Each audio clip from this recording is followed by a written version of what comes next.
সকাল সকালে আপনাদের সামনে মোছামুছি নিয়ে আসলাম।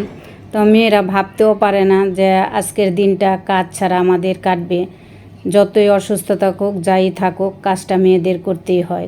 এই যে আমি বুয়মগুলা ধুইয়া দিলাম, এটা আমি এখন জায়গা মতো রেখে দিব। তো আসসালামু আলাইকুম আমার প্রিয় ভাই বোনেরা, আপনারা কেমন আছেন? আশা করি সবাই ভালো আছেন, আমিও ভালো আছি আলহামদুলিল্লাহ। তাই যে সকালে ঘুম থেকে উঠেই আমি প্রথমে পাকঘরে যাই। তো পাকঘরে গিয়ে পাকঘরটা পরিষ্কার কইরা নাস্তা বানায় খাইয়া পরে আসি ফার্নিচারগুলো মোছার জন্য। তা আমি সবগুলা ফার্নিচার মুইসা তারপর আমি দুপুরে রান্নাতে যাই।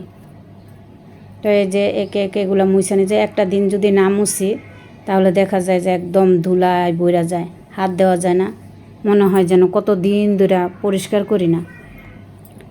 তারপরে মোছামুছি করার পরে আমি এই যে রান্না করতে আসলাম। তো আজকে আমি লটকা শুটকি রান্না করব আর খুদের ভাত রান্না করব।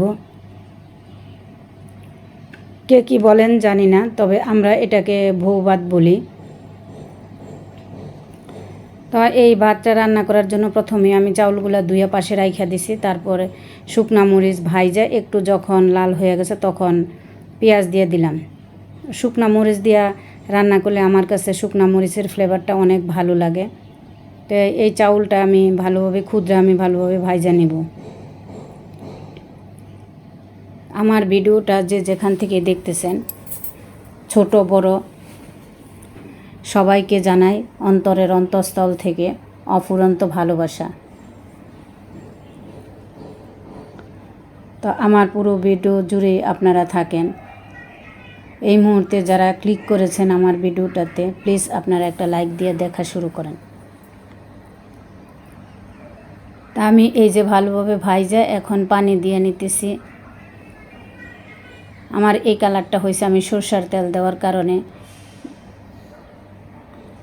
তা আমার ভিডিওটা দেখতে দেখতে যদি আপনাদের কোনো অংশে ভালো লেগে যায় তাহলে আমার চ্যানেলটা সাবস্ক্রাইব করে পাশে থাকা বেল আইকনটা অন করে দেবেন। তাহলে আমি ছাড়া মাত্রই আপনাদের কাছে আমার ভিডিওটা পৌঁছায় যাবে।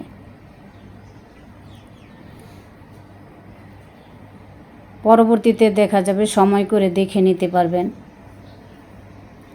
আমি খুদের ভাতটা ওই পাশের চুলায় রাইখা দিছি তাওয়ার মধ্যে দিয়ে, এই পাশে আমি যে লটকা শুটকিটা ভুনা করব। যেন প্রথমে আমি তেলের মধ্যে শুটকিটা ভালোভাবে ভাজা নেব। দেখেন আমি অনেকক্ষণ এটাকে ভাজবো, একদম লাল করে ভাজবো, আর নয়তো শুটকির গন্ধটা থেকে যায়। অনেকে শুটকিটা পছন্দ করেন না, যেমন আমার হাজব্যান্ড কখনোই শুটকিটা পছন্দ করে না, কিন্তু আমার পছন্দ তাই আমি খাই। তারপরে যে রসুনটা দিয়েও অনেকক্ষণ ভাজবো। রসুনটা যখন লাল হবে তখন আমি পেঁয়াজ দিয়ে দিব, কাঁচামরিচ দিয়ে দিব। তো পেঁয়াজ কাঁচামরিচ এগুলা দিয়া একটু লবণ দিয়া আবার ভালোভাবে কষায় নেব, অনেকক্ষণ নাড়াচাড়া করব। তো আপনাদের সামনে তো আর দেখানো যাবে না যে কতক্ষণ আমি নাড়াচাড়া করলাম, তাহলে ভিডিওটা অনেক বড় হয়ে যাবে। এই জন্য আমি বলে দিতেছি যে অনেকক্ষণ নাড়াচাড়া করতে হবে। যখন পেঁয়াজটা একদম মজে আসবে তখন একটু পানি দিয়ে হলুদ আর একটু গুঁড়ামরিচ দিয়ে, এই যে আমি হলুদ দিয়ে দিতেছি আর গুঁড়ামরিচ দিয়ে দিতেছি। তো দিয়ে এটাকে ভালোভাবে কষায় নিতে হবে একটু পানি দিয়ে, বেশি পানি দেওয়া যাবে না, এটা শুধু ভাজতে হবে। ভাজার মধ্যে রাখলে এই শুটকিটা অসাধারণ লাগে। যারা জীবনে খান নাই তারাও একবার খেয়ে দেখবেন। তো আমার হাজব্যান্ড খায় না, আমি খাই, আমার মেয়ে আর আমি খাই। তো এই জন্যই আমি এই শুটকিটা ভুনা করছি।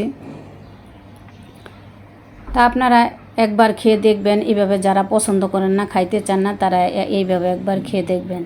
তো আমার হাজব্যান্ডের জন্য আমি একটু কালিজিরার ভর্তা করব। এই জন্য আমি পেঁয়াজ রসুন আর মরিচ একসাথে ভাজা নিতেছি। তো আমার রান্না বান্না শেষ, এখন আমি খাইতে আসছি। আপনারা সবাই চলে আসুন আমার সাথে খেতে। তো সবাই ভালো থাকুন, সুস্থ থাকুন। আজকের মতো এখানে বিদায় নিচ্ছি। আল্লাহ হাফেজ।